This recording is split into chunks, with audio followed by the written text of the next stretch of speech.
Tehát Európa háborúba nem megy, hanem ment. Már háborúban van az Oroszország határainál, mert az oroszok erre mindig háborúval fognak reagálni. Ezért kell lenni mindig valaminek, egy ütközőzónának, Oroszország és a nyugat, ideértve Magyarországot is, Magyarország keleti határai között.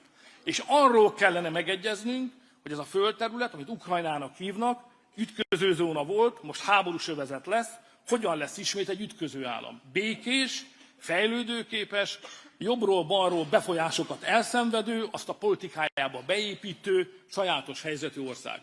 Ezt tudjuk elérni. Ha nem ez lesz, ennek az alternatívája a folyamatos háború.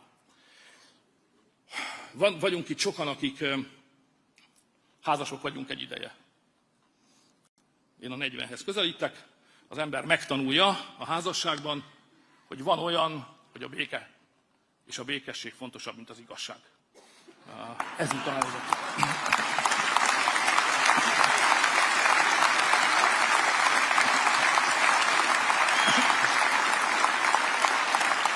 Úgyhogy azt javaslom önöknek, hogy most nem az igazságot keressük ebben a konfliktusban, hanem azt keressük, hogy hogyan lehet békét elérni, és a veszedelmeket, amelyek komolyak, a lehető legkisebbre visszavágni.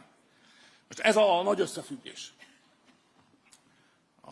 Amikor hallanak újsághíreket, vagy biztonsági garanciák innen-onnan, akkor ezt az összefüggést képzeljék maguk elé, ebbe bele tudják helyezni a napi híreket, és akkor minden érthetővé válik, ami talán első pillanatra nem magától értetődő a hírfolyamból. Magyarország. A helyzet az, hogy, mint említettem, a brüsszeli tanácskozásról érkeztem ide önökhöz, ez haditanács. Tehát Brüsszelben ma nem miniszterelnöki csúcsértekezletek vannak, hanem haditanácsok. Ugyanis az Európai Unió vezetői eldöntötték, hogy Oroszországot le fogják győzni egy háborúban az ukrán fronton. Erről döntés van. Itt láttak bevágásokat, mielőtt bejöhettem ide önökhöz, ott láthatták. Kerül, amibe kerül. Olyan hosszú ideig, ameddig szükséges. Fegyverpénzt, sőt most már van aláírt megállapodás, hogy ha kell, katonát is küldenek Ukrajnába. Tehát Európa háborúba nem megy, hanem ment. Már háborúban van. Teljesen friss, nyilvánosságra nem hozott anyag, tegnap szivárgott ki a Politikon, lehet, hogy nem is szabadna ezt nekem itt mutogatni. Ez egy terv arról, hogy mennyi pénzt akar adni az Unió Ukránnak. Ez a bizottságnak az anyag. Ez most már nem arról szól, hogy mi mit gondolunk itt Budapestről, meg agyasan kigondoltuk, hogy mi lesz ebből, hanem le van írva, hogy pontosan mi fog történni. Ez a bizottság dokumentuma. Hosszú, nem fogom felolvasni, de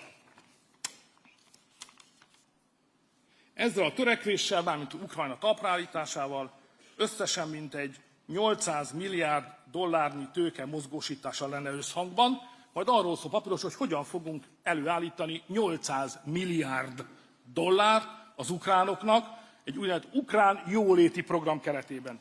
Majd sunyi módon, látják, hogy az én munkám se egyszerű, itt alul, apró betűben, lábjegyzetben, még ide van írva, hogy ez a 800 milliárd nem tartalmazza a katonai kiadásokat, mert ez egy másik tétel, az ukrán kormány szerint a jelenlegi helyzet alapján ez meghaladhatja a 700 milliárd dollárt. Tehát 1500 milliárdnál vagyunk, majd, hogy nehogy félreértsük a helyzetet, azt mondja ez a remek dokumentum, hogy természetesen azon, hogy ezt a pénzt össze kell szedni Ukrajna számára, ennek a pénz előteremtési haditervnek az is része, hogy meg kell célozni, hogy Ukrajna ide van írva, 2027-ig csatlakozna az Európai Unióhoz. Az jövőre van. Tehát ez a valóság. Tehát ha valaki azt akarja önökkel elhitetni, hogy Ukrajna Európai Uniós tagsága, ami tönkreteszi a magyar mezőgazdaságot egyébként, meg az összes pénzünket elviszi, ez majd a ködös távoli jövőben van, ne higgyenek, mert 27-re, 28 elejére van tervezve. És most az egyetemes katolikus testvériség szellemében még annyit szeretnék önöknek mondani, hogy miközben ezek a veszélyek fenyegetnek Ukrajnából, miközben az ukránok be akarnak bennünket vinni a háborúba, miközben gyalázatos módon és tiszteletlenül beszélnek hozzánk és velünk, aközben Magyarországon ma 30 000 ukrán menekültet látunk el. Aközben Ukrajna tőlünk kapja az energiaellátásának nagy részét. Tőlünk kapja a villamáram 40%-át. És ha nem szállítanánk nekik benzint, nem működnének a gépjárműveik. Tehát azt akarom mondani önnek, hogy miközben kemények vagyunk, kiállunk az érdekünk mellett, nem fogunk engedni, aközben van szívünk. és amit a bajba jutott embernek meg kell adni, azt meg fogjuk adni, akkor is, ha az ukrán. És el lehet mosolyogni, az európaiak mosolyognak is. Egy ilyen akadémikus, nagyképűségben, na hát... De a valóság mi?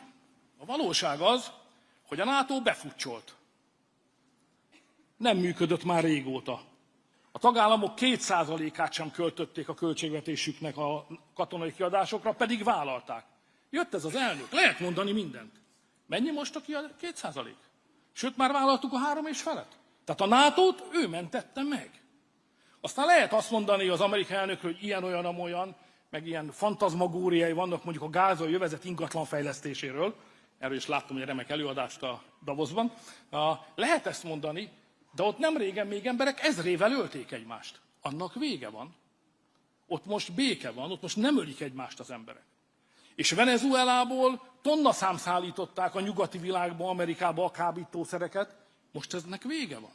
Tehát én csak azt tudom, Irán folyamatos fenyegetés jelentett, Irán most lent van. Én csak azt tudom mondani, hogy miközben a nyugatiak gúnyos megjegyzéseket tesznek az amerikai elnökre, az igazság az, hogy minden nemzetközi intézmény, amit a jó nevelt európai akadémikus stílusban működtettek az elmúlt 30 évben, mind megbénult, semmilyen eredmény nem hozott, egy ember fölrúgta az egészet, és most vannak eredmények. Hát arra szoktam gondolni, hogy ő az én 5. ukrán elnököm.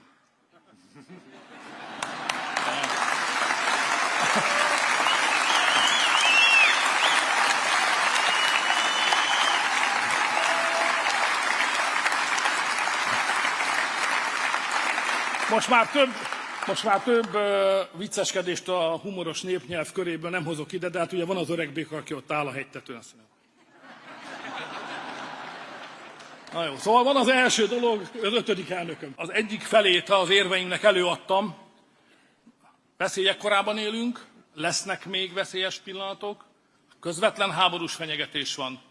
A fiatalokat fenyegeti a háborús szolgálat veszélye, a katonai szolgálat veszélye, és mindannyiunkat fenyeget a gazdasági csőd, ha nem állunk ellent mindannak, amit Brüsszel és a Brüsszelből ide küldött leendő bábkormány képviselői akarnak.